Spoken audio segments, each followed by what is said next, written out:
Paano kung retired employee or senior citizen na? Pwede pa ba sa Pag-ibig MP2? For example, 60 years old, 65 years old, 70 years old. Answer, based po sa research natin, friends, and napag-alaman natin sa Pag-ibig Fan, pwede po na Pag-ibig MP2 ang retired employee or senior citizen na. Regardless kung 60 years old siya, 65 years old, 70 years old, as long as may last 2 years siya na Pag-ibig contributions before he or she retires.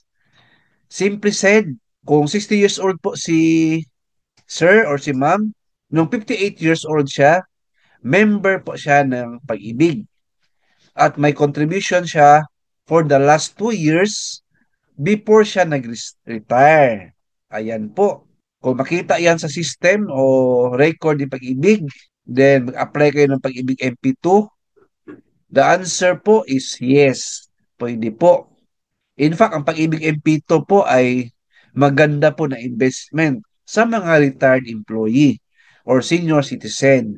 Kasi po yung Pag-ibig MP2, 5 years term na po yan. Nakalock-in po yan after 5 years, ma-withdraw na po yan with dividends. Yung dividends po ng Pag-ibig MP2, annual po yan kasi savings po yung Pag-ibig MP2. Every year may tubo yan or dividends. So ang option po niyan, pwede kunin annually, pwede rin after 5 years na. Depende po sa napili ng member if ano po yung option niya. Ayan po. Invest na po sa Pag-ibig MP2, sir.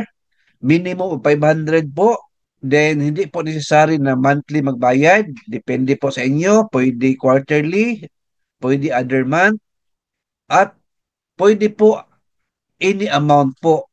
Basta po, minimum 500, pwede po 10,000, 20,000, depende po sa inyo yan. Yan po ang Pag-ibig MP2. Ayan po. For more queries or tanong, punta kayo sa nearest Pag-ibig branch at mag-fill out ng form and submit the required or basic requirements para makaproceed na kayo sa Pag-ibig MP2 payment. Alright? Thank you for watching. Please like, share this video, and subscribe na YouTube channel. Thank you. God bless. And 2 thumbs up.